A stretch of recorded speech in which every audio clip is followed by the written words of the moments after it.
तो नीचे है, लेकिन मन व्यक्ति कहाँ दौड़ता है?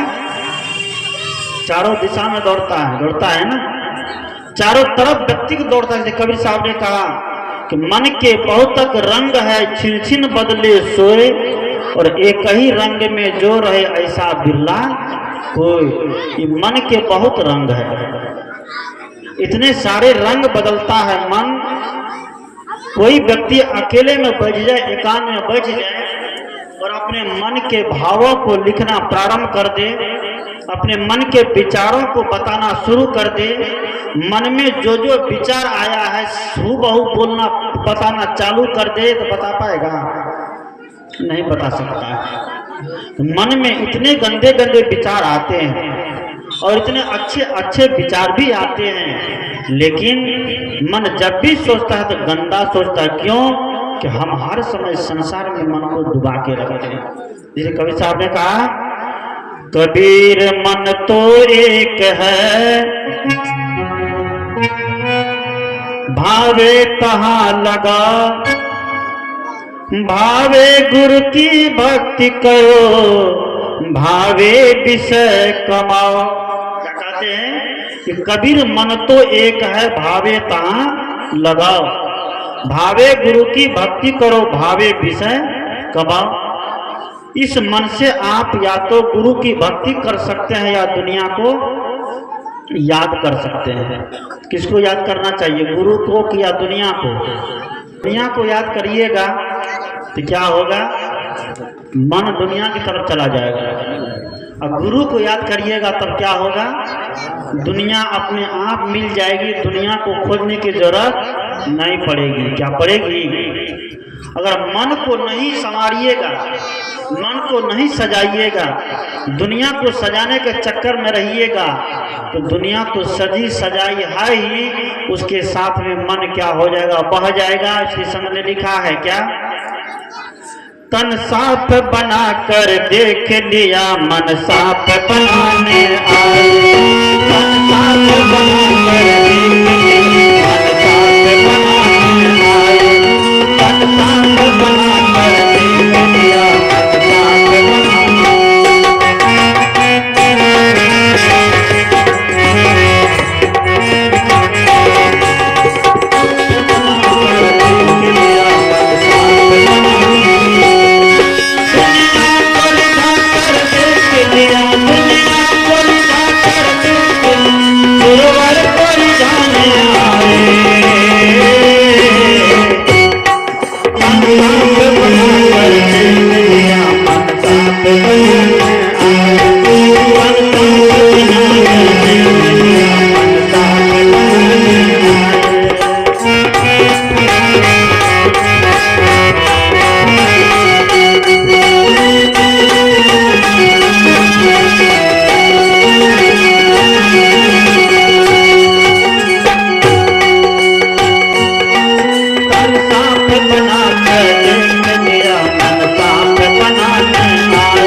तन साफ बनाकर देख लिया, मन साफ बनाने आए। आज तन सबका साफ है, किसी का तन गंदा रहता है। जैसे तन साफ है तो उसे भोजन भी क्या होना चाहिए? साफ होना चाहिए ना। भगवान कृष्ण ने कहा कि आहार शुद्धो सत्व शुद्धि, सत्य शुद्धि दर्वा स्मृति, स्मृति लंबे सर्व ग्रंथि नाम विप्र मोक्षा। कि आहार की जब शुद्धि होती है तो हमारा विचार क्या होता है, शुद्ध होता है। आहार अगर गलत होगा तो विचार कभी भी सही नहीं होगा, विचार कभी भी शुद्ध नहीं होगा। इसलिए आहार हमारा क्या होना चाहिए, सात्विक होना चाहिए, पवित्र होना चाहिए। भोजन हमारा पवित्र होना चाहिए। भोजन बनने से पहले भी बनाने की विधि भी कैसी होनी चाहिए, पवित्र होनी चाहिए ना। अगर बनाने की विधि पवित्र है तभी भोजन क्या बनेगा, पवित्र बनेगा। बनाने का बर्तन अगर पवित्र है तो भोजन क्या बनेगा, पवित्र बनेगा। जिस भोजन बनाते हैं जो कपड़े से हंडी पकड़ते हैं, जो कपड़ा कैसा होना चाहिए, बच्चे का पुराना पहना हुआ पेंट, गंजी, ब्लाउज, ये सब लेते हैं। सही बात, गलत ऐसा कभी नहीं करिए। आप पूरे शरीर को सजाने के लिए इतने महंगे महंगे कपड़े खरीद लाते हैं ना। एक साड़ी 2000, 3000, 5000, 10 हजार तक की साड़ी पहनती हमारी माता पहनती है ना। हमारे भाई लोग भी कम नहीं, कोट पैंट एकदम सूट पर सूट, बूट, 3 पीस सूट, कौन कौन सा सूट नहीं पहनते हैं, लाख लाख रुपया तक का पहनते हैं। लेकिन भोजन जो बनता है तो हंडी को पकड़ने के लिए 10-20 रुपये कपड़ा ये लोग नहीं ला के दे पाती माता। मजबूरन में ये लोग क्या करती है, बच्चे का जो पुराना पैंट पहनते फट जाता है उसको लेकर के हंडी पकड़ती है।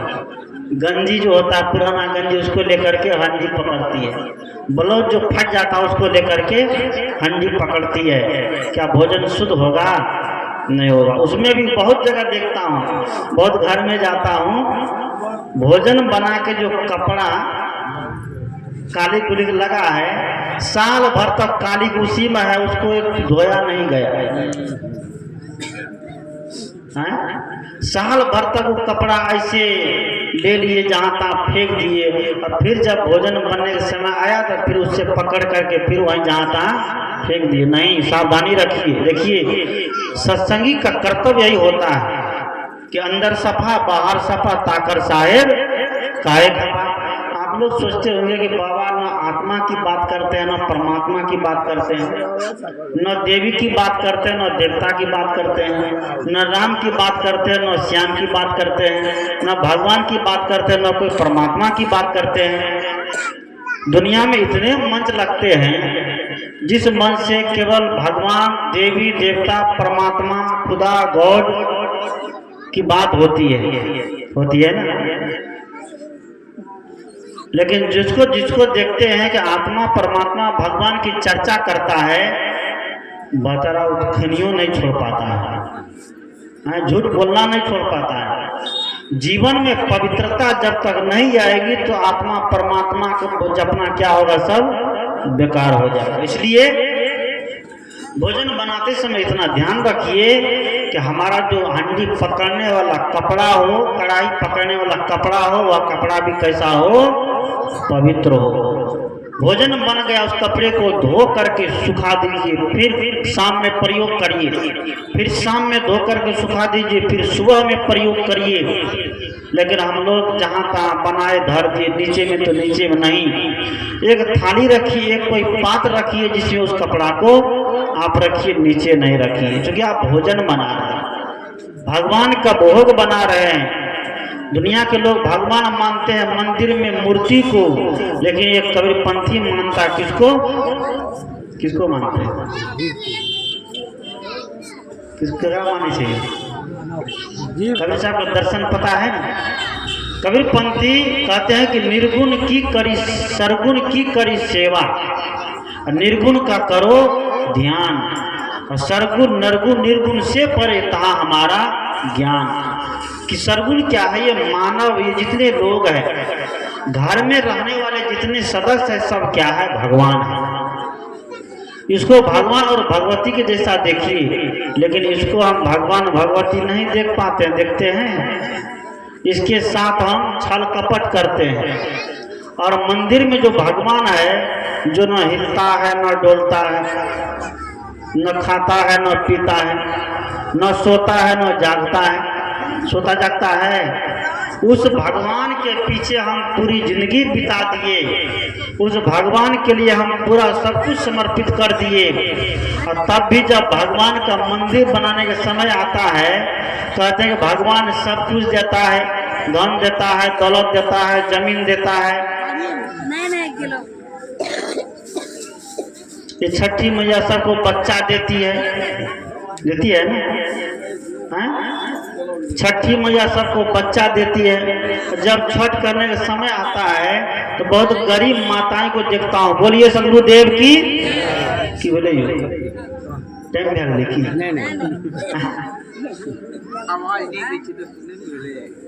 कोनो गप छै घंटा काम रहे थोड़ा काम भाग ले ना। हाँ बोलो एक बार, दोनों हाथ बोलिए कंजूसी कर रहे हैं। हाँ कंजूसी हुआ, प्रॉब्लम बढ़िया नहीं लग रहा। भजन सुना रहे भजन सुनाएंगे, लेकिन हमारा जोड़ा नहीं, इसलिए भजन गाने में मन नहीं लगता है। बोलिए सदगुरुदेव की जय। छठी मैया सबको क्या देती है? बच्चा देती है। तो बहुत गरीब माताएं को देखता हूँ कि बाजार में चंदा मांगती रहती, सूप लेकर के। क्या लेकर के? सूप लेकर के। अब सोचिए, जो छठी मैया बच्चा देती है, धन देती है, दौलत देती है, तो छठी मैया इतना मतलब चंडालनी है कि उस महिला से भिक्षा मंगवा रही है बाजार बाजार में गाँव घुमा घुमा के। उसको 1000 लाख 2 लाख 1 करोड़ रुपया नहीं दे देगी। तुम काहे भिक्षा मांगती है, चलो तुम मेरा व्रत करो, देना चाहिए। जो लोग कहता है कि भगवान सब कुछ देता है, देखता हूँ कि जील छाप लेता है, भगवान का फोटो बैनर लगा लेगा, और जो टेम्पो वाला को 500 रुपया रोज देगा, टेम्पो वाला एकदम पाँव 12 होता उनका भी, बैनर छाप 60 जगह चारों तरफ घूमता रहेगा। जब भगवान सब कुछ देता है, धन देता है, दौलत देता है, जगह देता है, जमीन देता है, कि भगवान इतना घुसखोर हो गया, किसी को 10 बीघा, किसी को 1 कट्ठा नहीं, कि भगवान के घर में इतनी बड़ी बेईमानी। जब भगवान सबको बराबर बराबर देता है, तो किसी को 10 बीघा, किसी को 5-5 कोठली मकान, कोई किराया पर रहता है, भाड़ा पर रहता है, तो भगवान को उससे क्या मिर्गी उठाए भगवान को?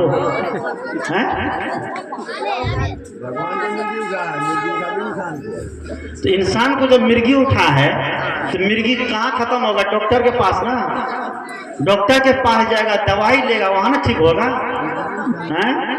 कि तंत्र मंत्र करने से ठीक होगा, कि वो झावा के पास जाने से ठीक होगा, कि जड़ी पीने से ठीक होगा? बोलिए सदगुरुदेव की जय। सदगुरु कहते हैं, कबीर पंथ या कबीर के अनुयायी मानव को भगवान माना, यही धर्म है, मानवता ही धर्म है। आज हिंदू को धर्म बना दिया, मुसलमान को धर्म बना दिया, सिख को धर्म बना दिया, जैन को धर्म बना दिया, बौद्ध को धर्म बना दिया, ईसाई को धर्म बना दिया है ना? सही है गलत है? आज हिंदू धर्म, मुस्लिम धर्म, बौद्ध धर्म, जैन धर्म, कौन कौन धर्म है, लेकिन 1400 वर्षों से मुसलमान धर्म है। क्या 1400 ईस्वी के पहले नहीं था कुछ? मुस्लिम था कि नहीं? 1400 ईस्वी से पहले भी मुसलमान था कि नहीं? हिंदू इसके पहले भी था। इसलिए कबीर साहब ने हिंदू को धर्म नहीं, मुसलमान को धर्म नहीं, जैन बौद्ध कोई धर्म नहीं, ये कबीरपंथी कोई धर्म नहीं, ये सन मत वाला कोई धर्म नहीं, ये राम राम जपने वाला कोई धर्म नहीं है, और जगह जगह महादेव जपने वाला कोई धर्म नहीं है। धर्म क्या है? मानवता धर्म है। अगर मनुष्य मानवता को धारण किया हो तो वो क्या है? धर्म है। हिंदू मुस्लिम धर्म नहीं है, जैन बौद्ध धर्म नहीं है। यह पार्टी बनाया गया है लड़ने के लिए, झगड़ने के लिए। कौन सी करने के लिए? लड़ने और झगड़ने के लिए पार्टी बनाया गया है। एक बच्चे को आप रोड पर रख दीजिए, बच्चे का ना दाढ़ी है ना मूछ है, कुछ भी नहीं है, और कोई आप परिचित व्यक्ति से पूछिए कौन मजहब का बच्चा है, हिंदू है कि मुसलमान है कि सिख है कि ईसाई है, जैन है कि बौद्ध है, कौन बताएगा? बताएगा कोई धर्म का कोई मजहब को बता सकता है? नहीं बता सकता है। वह एक इंसान है, इंसान का बच्चा है, मनुष्य का बच्चा है। इसलिए मनुष्य जहाँ जहाँ है वहाँ पर जो मानवता को धारण करेगा, समझिए वही व्यक्ति धार्मिक हो सकता है। नहीं तो सब खटकर्म में तो पड़ा ही है। दुनिया खटकर्म में लगी हुई है ना? हाँ लगी हुई है। पूरी दुनिया खटकर्म में है। असली को नहीं पूछता है, नकली को सब पूछता है ना। जब तक माँ बाप जीवित है तब तक माँ बाप को कोई पूछेगा नहीं, पूछता है। और माँ बाप जब मर गया, जाने का बाद मर गया तो मर गया। माँ बाप जब मर गया तो उसको सब पूछता है। माँ बाप का फोटो बना लेता है और फोटो पर माला लगा देता है, लगाता है। फोटो पर माला लगा देगा और उसको अगरबत्ती दिखाते रहेगा, उसको फूल चढ़ाते रहेगा, उसको भोग लगाते रहेगा। कबीर साहब कहते हैं क्या कि कर गागर ऊपर पनिहारी, इस शरीर तो यहीं पर है लेकिन मन व्यक्ति का दौड़ता है दुनिया में। कभी आकाश, कभी पाताल, कभी स्वर्ग, कभी नरक, कभी जन्नत, कभी दोजख, खोजता है ना, खोजता है। चली जात वह बाटा ही बाटा, शोभन हार के ऊपर घाटा। सदगुरु कहते हैं कि मैंने ऐसी नारी को जाते हुए देखा, लेकिन क्या किया? जब उसको नींद लगी तो क्या करती जानते हैं? अपना क्या करती है, नीचे सो जाती है धरती पर और ऊपर से चौकी को डाल देती है। उसको समझदार कहा जाएगा? समझदार व्यक्ति कहाँ सोता है? ऊपर में, चौकी के ऊपर सोएगा ना। लेकिन जो नासमझ व्यक्ति होगा वो क्या करेगा? चौकी पर तो सुतेगा लेकिन स्थिर नहीं रहेगा, घुलटते रहता है, घुलटता रहता है। समझदार व्यक्ति एक हाथ की जगह में सो लेता है, लेकिन जो नासमझ है उसको 10 हाथ भी मिल जाएगा तो वो उसको नींद नहीं आती है। नासमझ किसको कहा जाए? जिनकी इच्छा पूरी नहीं होती है। अब एक बिल्डिंग हो गया, दूसरा मंजिला क्यों नहीं बन रहा है? उसके लिए बेईमानी, शैतानी, पाप पर पाप करता है ना। 1 बीघा है, 2 बीघा खेत क्यों नहीं हो रहा है? उसके लिए क्या क्या व्यक्ति नहीं करता है ना। भाई भाई का हक मारता है, बेईमानी करता है, शैतानी करता है, पाप करता है, घोटाला करता है, कड़ा कड़ा ब्याज खाता है ना। और समझदार व्यक्ति क्या करता है? समझदार व्यक्ति एक हाथ की जगह में सो लेता है, लेकिन नासमझ व्यक्ति को अगर 10 कमरा भी मिल जाता है तो वो नींद से नहीं सो पाता है। मान लीजिए कोई व्यक्ति एक कमरा में सोता है तो एक कमरा में पूरे कमरे में नहीं सोता है, एक पलंग पर एक चौकी पर सोता है ना। लेकिन एक पलंग एक चौकी पर जब सोता है तो पूरे चौकी पर घोलट के नहीं सोता है रात भर। अगर घोलट के सोतेगा तो क्या होगा? सो पाएगा? अगर घोलट के सोतेगा तो उसको नींद नहीं होगी, सो ही नहीं पाएगा। मान लीजिए किसी के पास 10 कमरा बनाया हुआ है घर में, तो क्या करता है? 10 कमरा में उठ के सोता है? नहीं।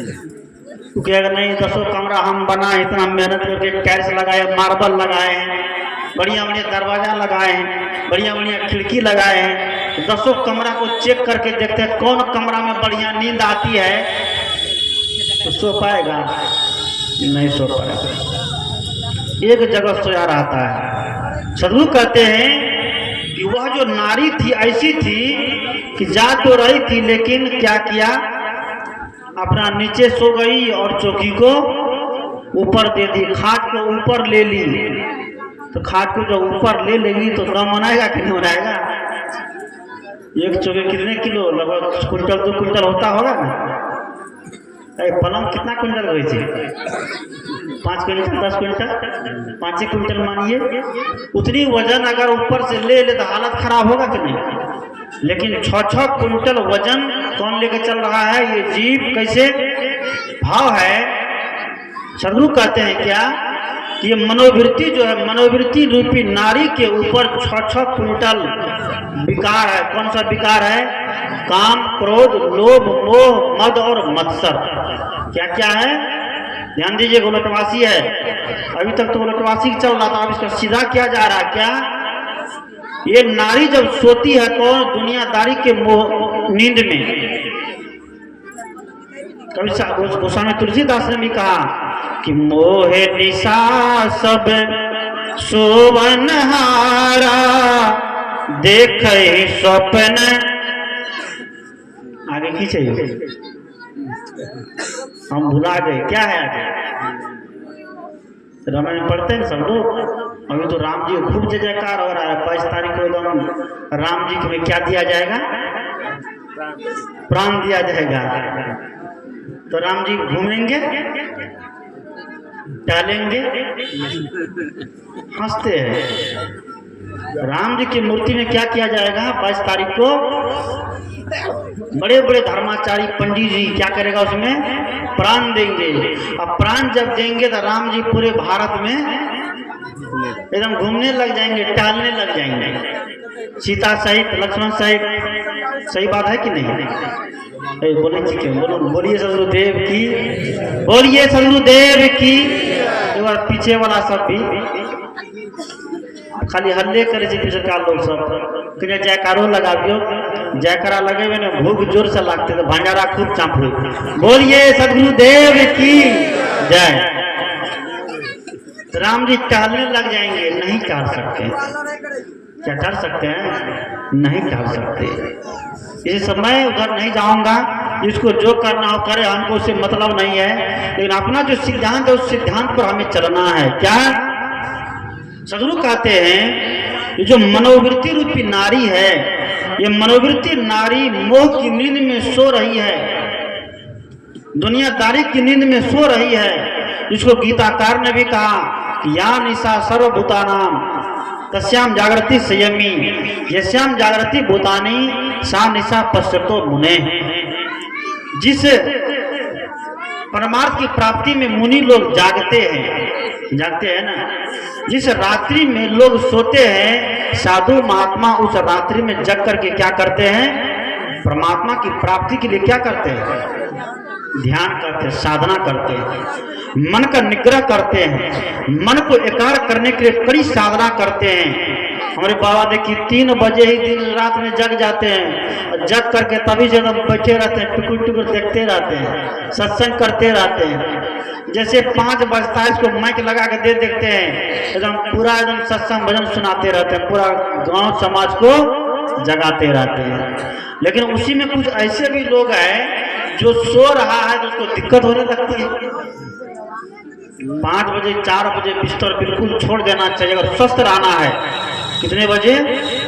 4 बजे तक में बिल्कुल व्यक्ति को बिस्तर छोड़ देना चाहिए। और सोना कितने बजे चाहिए? क्या बजे सोते चाहिए यहाँ? अभी तो 8:30-9 में सुधी जाइए तो बढ़िया कर जहाँ सब रात 9 10 बजे हो 10 बजे। हाँ ठीक, 10 बजे भी सही है। हाँ 10 से आगे नहीं होना चाहिए। बाबू आप लोग कितने बजे सोते हैं? हाँ क्यों जगे रहते हैं? यही बच्चा जो आ गया है, बच्चा, ये बच्चा किसी को नहीं सोने देता। ये बच्चा किसी को नहीं सोने देता। ये बच्चा जब मन तब रोने लगता है। बच्चा क्या करता है? जब मन तब रोने लगता है। 12 बजे रातों में, 13 बजे, 14 बजे, 15 बजे, एकदम हर समय रोते रहता है। ये बच्चा जब रोता है तो कान में जाके गाना गाने लगता है। क्या करता है? ये बच्चा कान में गाना गाने लगता है। इसलिए सोते समय इस बच्चा को क्या करिए, अपने से दूर रखिए और बच्चा को फटा दबा दीजिए। फटा दबाना मतलब, फटा दबाना मतलब समझ गए ना? साइलेंट कर दीजिए, स्विच ऑफ कर दीजिए। बात नहीं, बहुत हाँ इस बच्चा को क्या करिए? फटा दबा दीजिए। फटा दबाने का मतलब ये नहीं है कि अपना बच्चा को नहीं दबा दीजिए, काम गड़बड़ हो जाएगा। मोबाइल को स्विच ऑफ कर देना, या तो साइलेंट मोड में कर देना। तुम रात भर क्या करो? आराम करो, हमको खुद भी आराम करने दो। ये जीवन जीने का तरीका है। आज जीवन जीने का तरीका सबका गड़बड़ हो गया है। जब से जीवन जीने का तरीका गड़बड़ हुआ है, तब से आदमी के जीवन में क्या हो गया है? टेंशन बढ़ गया है, बीपी बढ़ गया है। शुगर बढ़ गया है हाँ, सही बात। बीपी बढ़ गया है, टेंशन बढ़ गया है, शुगर बढ़ गया है, और क्या सब बढ़ा है, और कौन सा ये हाई प्रेशर। प्रेशर बढ़ गया है, एकदम हाई हो जाता है। रातों में व्यक्ति हाई हो जाता है। एक बार रात में पति पत्नी हाई हो गए, सो रहे थे दोनों, रात को 12 बजे दोनों का बीपी हाई हो गया। जब दोनों का बीपी हाई हुआ रात को 12 बजे, तब ये से एकदम झगड़ा चालू कर दिया। और बगल में महात्मा जी सोए थे, जब झगड़ा किया तो महात्मा जी की नींद खुल गई। महात्मा जी सोचे रो भाई, तो अभी सत्संग सुना इतना बढ़िया बढ़िया, दोनों का बीपी हाई हो गया, अब ये टेंशन बढ़ गया रास्ते में। दोनों का जब बीपी हाई हो गया, 12 बजे रात में झगड़ा चालू कर दिया। महात्मा जी सोचे पति पत्नी का मामला है, कुछ बोलेंगे तो गड़बड़ हो जाएगा। पति पत्नी झगड़ा के बीच में किसी को दखल नहीं डालना चाहिए। तो झगड़ा ऐसे फालतू होता रहता, कोई काम का झगड़ा नहीं होता, ऐसे हो जाता है। होने लगा, जो सब झगड़ा करते सब हंसते हैं, बोलिए सब खुद ऐसा झगड़ा कभी नहीं करिएगा। तो देखा कि 12 बजे रात से झगड़ा चालू है। महात्मा जी बड़ा आश्चर्य, महात्मा जी को नींदे नहीं हो, रह रह के दोनों एकदम हल्ला करने लग जाए, महात्मा जी की नींद खुल जाए। होते होते महात्मा जी से रहा नहीं गया। जब 3 बजा तो महात्मा जी आवाज लगा दिया, कहा कि रुको अब जो हो जाए, हमको सुबह में ये जो गाली गलौज उल्टा बड़ा बुरा बोले, अरे महात्मा होकर के अब हम लोग पति पत्नी के मामला के बीच में आके पढ़ते क्यों पढ़ते हैं, जो कहे। महात्मा जी ने क्या किया, टोक लगा दिया, कहा क्यों झगड़ते हो, क्या बात है, क्यों ऐसा करते हो। झगड़ते झगड़ते झगड़ते झगड़ते जब महात्मा जी टोक लगाए तो थोड़ा शांति हुई। जब शांति हुई, जब सवेरा हुआ खूब बढ़िया, 6, 7, 8 बज गया, तो पति पत्नी दोनों को बैठाया, कहा क्या बात था। दोनों आकर देखिए बाबा, हम दोनों के बीच में एक काम के लिए झगड़ा हो रहा है, कौन काम को लेकर के बताओ, थोड़ा हम भी तो जाने, अगर होगा तो फैसला कर देंगे। कहा कि झगड़ा इसलिए हो रहा था, पत्नी कहती थी कि हम अपने बेटा को क्या बनाएंगे, डॉक्टर बनाएंगे, और उसका पति कहता था कि अपना बेटा को क्या बनाएंगे, इंजीनियर बनाएंगे। पत्नी कहती थी बेटा को क्या बनाएंगे, बोलियो नहीं की बनेंगे, डॉक्टर बनाएंगे, और पति कहता था बेटा को इंजीनियर बनाएंगे। महात्मा ने भक्त करेंगे, इसी बात की झगड़ा 12 बजे रात से झूठे का फालतू झगड़ा। ये झगड़ा कोई लेना देना, कोई सिर पैर नहीं है। कहा क्या करे तब, कहा कि ठीक है बेटवा को बुला के ले आओ। किसको, बेटा को बुला करके ले आओ, बेटा क्या बनना चाहता है पूछ लेते हैं, बस झगड़ा खत्म। फिर झगड़ा कभी नहीं हो रहा। दोनों कहता है कि बेटा अभी जन्मे नहीं दिया है। क्या कहते हैं कि बेटा अभी जन्मे नहीं। महात्मा जी ने कहा धत तरीका, जब बेटा जन्म नहीं दिया है तो अब ये से ये फालतू का झगड़ा करते हो कि पत्नी कहती है डॉक्टर बनाएंगे, पति कहता है इंजीनियर बनाएंगे। ये फालतू का ही झगड़ा है ना, है कि नहीं, फालतू झगड़ा है ना। सदगुरु कहते हैं आज ऐसे फालतू का झगड़ा गांव समाज में चल रहा है, पति पत्नी के बीच हो, पड़ोसी पड़ोसी के बीच हो। अगर पड़ोसी का बकरी अगर दौड़ करके आ गई तो उसके लिए भी झगड़ा हो जाता है। इसलिए बकरी को संभाल के रखिए, जो लोग बकरी पालते हैं बकरी को संभाल के रखिए। आजकल 90% झगड़ा बकरियों को लेकर हो रहा है। और मुर्गा को संभाल के रखिए, जो लोग मुर्गा पालते हैं, क्योंकि मुर्गा से भी झगड़ा चालू हो जाता है। जो लोग पालते हैं अच्छी बात है, लेकिन उसको कैसे रखिए, संभाल कर रखिए, ताकि समाज में झगड़ा ना हो, लड़ाई ना हो। प्रेम का जीवन जिए, प्रेम से जीने में जो आनंद है वो झगड़ करके लड़ करके जीने में नहीं है। आप हमारे हिंदुस्तान में 2 महाकाव्य है, एक का नाम है रामायण, दूसरे का नाम है महाभारत। रामायण में जहाँ प्रेम से जीने की बात है, वहाँ का जीवन देखिए और महाभारत में जहाँ लड़ करके झगड़ करके जीता उसका जीना देखिए, दोनों में बड़ा अंतर है ना? अंतर दोनों में बड़ा अंतर है। महाभारत करने वाला व्यक्ति जीतने के बाद भी पछताता है, हारा हुआ व्यक्ति तो पछताता ही पछताता है। लेकिन जो लोग महाभारत करके जीता हुआ व्यक्ति भी क्या किया? पछताया। और वहीं रामायण राम जी हार गए, भरत जी क्या हुआ? जीत गया था, भरत जी हार गए, गद्दी तो बैठा नहीं। राम जी हार गए और केकई जीत गई। केकई चाहती थी कि राम को वनवास भेज दे और अपने बेटा भरत को क्या बना दे? राजा बना दे। केकई तो जीत गई, लेकिन केकई जीत करके भी अभी तक हारी हुई है और राम जी हार करके भी अभी तक जीते हुए हैं। अभी तक उसका राम का नाम चल रहा है। जिस राम के नाम से अयोध्या नगरी अभी सज रही है, इसलिए सदगुरु कहते हैं कि ऐसा काम करिए कि आप भी हार करके भी जीते हुए रहें, और ऐसा काम आप न कर दें कि जीतने के बाद भी आपका नाम हारे हुए में गिनती आवे। सदगुरु संत ने कहा कि हारा सो हरि को मिले, जीता जमपुर कहाँ जाएगा? जमपुर जाएगा। इसलिए सदगुरु कबीर कहते हैं क्या? आप अपने परिवार के सदस्यों को महत्व दीजिए, परिवार के सदस्यों को स्थान दीजिए, परिवार के लोगों को अपना भगवान मानिए, गांव के लोगों को भगवान मानिए।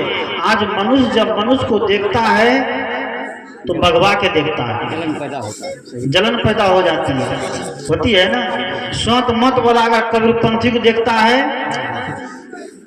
तो पारा कितना डिग्री आगे चल जाता है?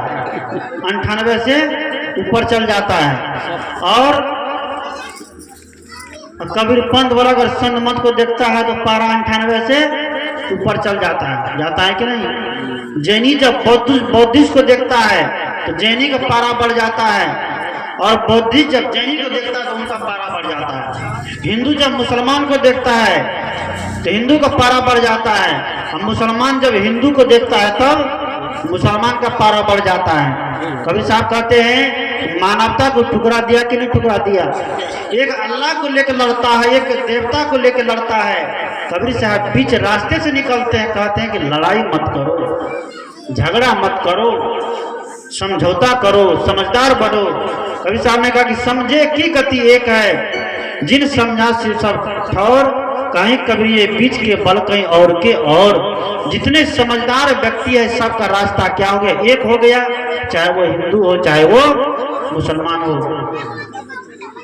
किया उठ बैठ करिए, बोलिए सदगुरुदेव की। कोई उठ बैठ नहीं करूँ, बस खत्म करिए बात के। मैं क्या अपनी बात शुरू किया था कहाँ से कि चली जात देखी एक नारी, तर गागर ऊपर पनिहारी। गागर क्या है? क्या है गगरी? ये शरीर है। अब पनिहारी में कौन है? मनोवृत्ति है, मन जिसको कहते हैं। मन का जहां जहां याद है, मन की जहां जहां स्मृति है, मन तुरंत वहां दौड़ के चला जाता है। तो मन क्या करता? ऊपर हो जाता है ना। शरीर यही है लेकिन मन चारों दिशा में, 10 दिशा में दौड़ता है। सदगुरु कहते हैं कि तर गागर ऊपर पनिहारी, चली जात वह बाटा ही बाटा और शोभनहार ऊपर खाटा। इस शोभनहार के ऊपर में खटिया है। खटिया क्या है कि मनोवृत्ति दुनियादारी में उलझ करके सद विकारों में उलझ गई है। सद विकार उसके ऊपर हावी हो गई। कौन सा है? काम, क्रोध, लोभ, मोह, मद और मत्सर। ये 6 विकार में मनोवृत्ति उलझ गई है। इसलिए सदगुरु कहते हैं हम अपने मन को पवित्र बनावे, उसके लिए साधन करें। एकांत में बैठे, एकांत में बैठ करके ध्यान करें। बैठ नीत एकांत में निरखे प्रवृत्ति विलास को सदगुरु आचार्य श्री धर्मस्वरूप साहब की वाणी है कि बैठ नीत एकांत में निरखे प्रवृत्ति विलास को, दृष्टा में चेतन भिन्न ऐसा यत्न करना चाहिए। क्या करना चाहिए? कि मैं दृष्टा हूं। दृष्टा मतलब देखने वाला। इस शरीर के अंदर जो आत्मा है ये दृष्टा सबको देख रहा है कि नहीं देख रहा है? मंदिर को देखता है, मस्जिद को देखता है, हिंदू को देखता है, मुसलमान को देखता है, हम आपको देखते हैं, आप हमको देखते हैं। किसके बदौलत? किसके बदौलत? आत्मा के बदौलत, जीव के बदौलत, चेतन के बदौलत। अगर वो चेतना नहीं हो तो कोई किसी को नहीं देख सकता है। इसलिए सदगुरु कहते हैं कि चली जातो बाटा ही बाटा, सोवन हार के ऊपर खाटा, जाड़न मरे सफेदी सोरी, खसम न चिन्हे घरनी भई बोरी। वह जाड़े से मरते हैं, छुड़ते हैं। जाड़ा कौन सा है? विषय का जाड़ा, वासना का जाड़ा। जाड़न मरे सफेदी सोरी, रजाई है, बढ़िया कंबल है, लेकिन उसको क्या करता? उड़ता नहीं है। क्या है? रजाई कंबल। ये सत्संग, ये साधु महात्मा है, ये ज्ञान है। ज्ञान हम हमारे पास है, लेकिन ज्ञान का हम प्रयोग नहीं करते। साधन मेरे पास है, लेकिन साधन का प्रयोग नहीं करते हैं। टॉर्च मेरे पास है, लेकिन बटन नहीं दबाएंगे तो रोशनी होगी? नहीं होगी। जब तक बटन नहीं दबाएंगे तो रोशनी नहीं होगी। साधन मेरे पास है, ज्ञान मेरे पास है, लेकिन ज्ञान को जब तक जीवन में नहीं उतारेंगे तो जीवन में शांति मिलने वाली नहीं है। इसलिए ज्ञानी हो जाना बहुत बड़ी बात नहीं है। बहुत बड़ी बात है क्या? ज्ञान को जीवन में उतार लेना, ज्ञान को जीवन में धारण कर लेना, राम को समझ जाना, राम नाम जपना बहुत बड़ी बात नहीं है। राम राम जाप कर लेना बहुत बड़ी विशेषता नहीं है। बहुत बड़ी विशेषता क्या है? कि राम को समझ जाना। आज व्यक्ति राम को मानता है, लेकिन राम की नहीं मानता है। हम लोग सदगुरु को मानते हैं, लेकिन सदगुरु की नहीं मानते हैं। कबीर साहब ने कहा क्या? कि पत्थर पूजे, ये साखी तो सबको मालूम है ना, पत्थर पूजे चुप, पत्थर पूजे हरी मिले, और तो मैं पूजू पहाड़, और उससे तो चक्की बड़ी जो पीस खाए संसार। तो उसमें कबीर साहब का फोटो नहीं है क्या? है ना, कबीर साहब का फोटो भी उसमें है ना, कि पत्थर पूजे हरी मिले, तो मैं पूजू पहाड़। सदगुरु कहते हैं अगर फोटो की पूजा करने से, पत्थर की पूजा करने से भगवान मिल जाता, परमात्मा मिल जाता, मोक्ष हो जाता, उद्धार हो जाता, तो आज कोई भी व्यक्ति दुनिया में ना समझ नहीं रहता, सब ज्ञानी हो जाता है। क्योंकि संत तो सबके यहाँ नहीं जाते हैं, सबके घर में भगवान है, सब पूजा करता है, आराधना में लगा हुआ है, सब पूजा अर्चना में लगे हुए हैं, तो सबको ज्ञान हो जाता, सबको भगवान मिल जाता, सबका दुख दूर हो जाता। लेकिन देखते हैं कि जितना घर में पूजा बढ़ते जा रहा है, दुख भी उतना ही बढ़ते जा रहा है। एक व्यक्ति ने हमसे पूछा, मैं मंच पर आया, एक बहन जी ने हमसे कहा कि बाबा आप लोग मंच पर सीधे जाके बैठ गए, गुरुदेव का फोटो का प्रणाम भी नहीं किए। तो मैंने उसको एक उदाहरण दिया, मैंने कहा ये बताओ, एक बाप को 2 बेटा हो, कितना? एक बाप को 2 बेटा हो, एक बेटा बाप का फोटो बना ले, मल्ला पाना दे, घर में चौकी कुर्सी पर रख करके बढ़िया उसको बिस्तर दे करके, बढ़िया पलंग लगा करके, बढ़िया आसनी लगा करके उस पर फोटो को रख दे, बाप का फोटो उस पर रख दे, अगरबत्ती धूप दीप पान फूल भोग हर समय उसको एकदम चढ़ावे, हर समय बैठ करके एकदम जाप करे उसका, हर समय उसके पास आंख बंद करके बैठे रहे, एकदम नाम लेते रहे। लेकिन दूसरा बेटा बाप जो कहते हैं वो काम कर देता है, बाप को स्नान करवा देता है, बाप बीमार पड़ता है तो पूर्णिया ले जाकर के अररिया ले जाकर इलाज करवा के ले आता है, बाप कहीं जाने के लिए कहता तो वहां चल देता है, गाड़ी बैठा कर लेकर चला जाता है।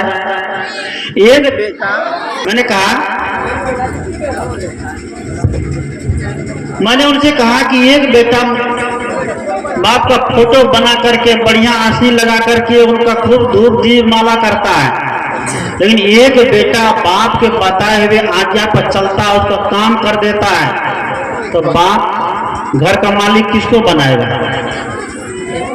जो आगे पीछे करता है तेरा बोले चाहिए नहीं बोले चाहिए, गड़बड़ी लगा बने थे ना। हाँ। देखिए बाबा सही बोल रहे हैं।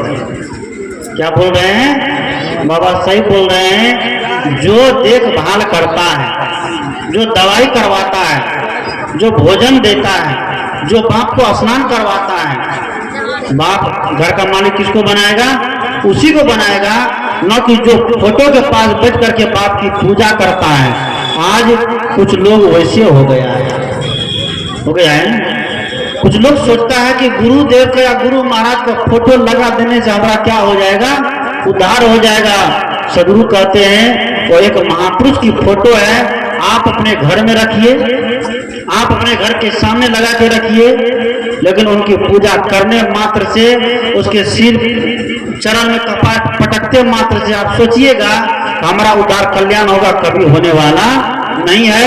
उद्धार के लिए, कल्याण के लिए आपको वासना का त्याग करना पड़ेगा, मन की इच्छा को मारना पड़ेगा और उस मन को लगाना पड़ेगा सही दिशा में। वर्तमान के जो संत गुरुजन है, जो वर्तमान हमें उपदेश देते हैं, उसके प्रति अपने मन को लगाना पड़ेगा। इसलिए संत ने, कवि साहब ने कहा, मन को हमें कैसे लगाना है, कहाँ लगाना है? आइए।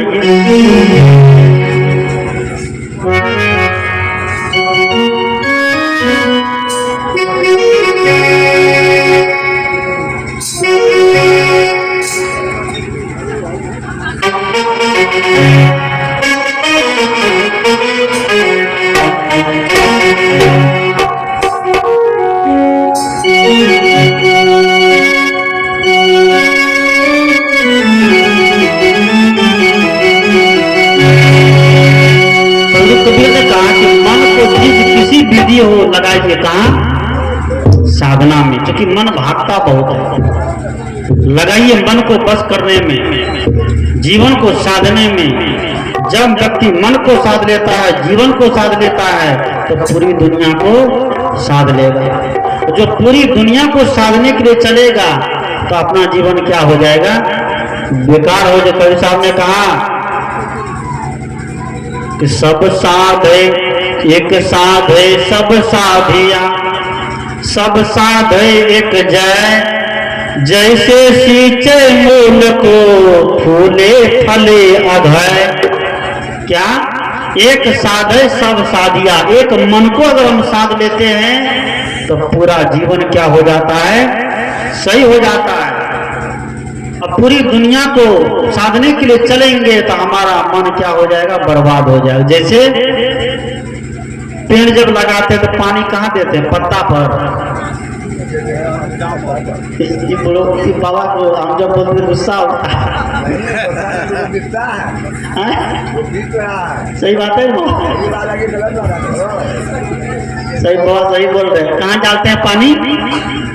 जड़ में डालते हैं, पत्ता में पानी नहीं डालते हैं। कोई व्यक्ति कहेगा नहीं पत्ता में ही पानी डाल देंगे तो जड़ हरा भरा हो जाएगा, होगा?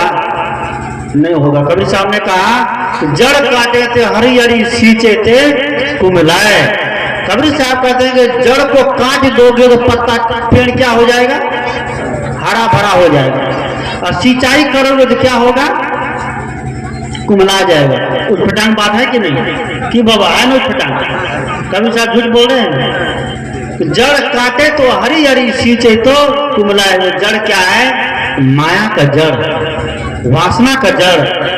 माया का जड़ हम काट देंगे तो हमारा जीवन हरा भरा हो जाएगा। हाँ, माया को जितना सींचेंगे तो जीवन क्या होगा? कुमलाएगा, बर्बाद होगा। इसलिए माया की जड़ को काट करके रखिए। सदगुरु कबीर ने कहा मन को जिस किसी तरह लगाना है तो कैसे लगाना है? आइए।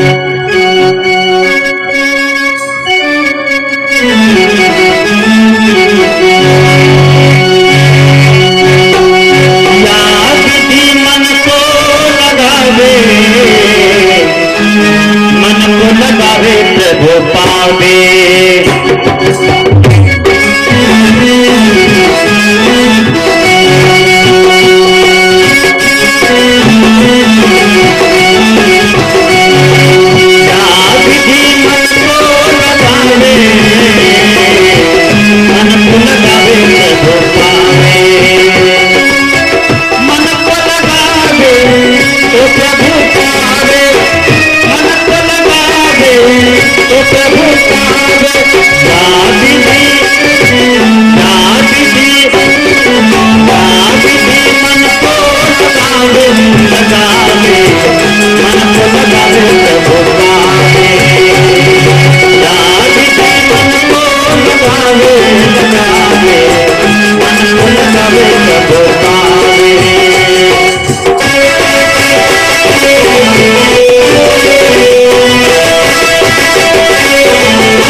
लिए जाता हूँ मन में, मणि को रख करके तब उसके प्रकाश में क्या करता है, वो चरा करता है।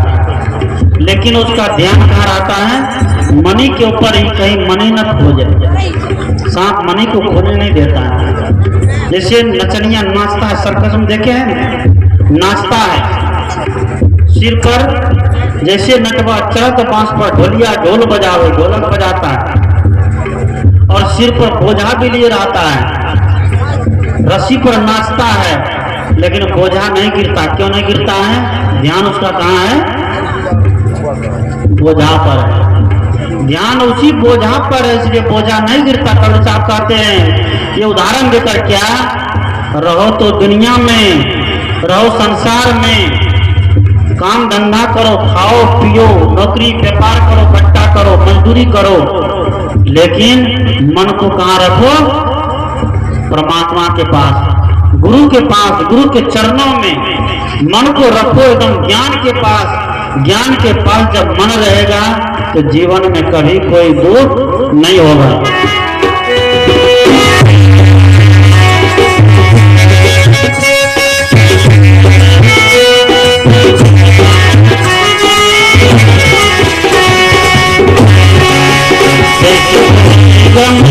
चरत बनी में ओसता चले जावे, कभी तके कभी मनी चितवे, कभी चरे कभी मनी चितवे, मन पटिपान गवावे, मन को लगावे प्रभु पावे, याद भी मन को लगावे, लगावे मन को लगावे प्रभु पावे।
कही सत ऊपर अपने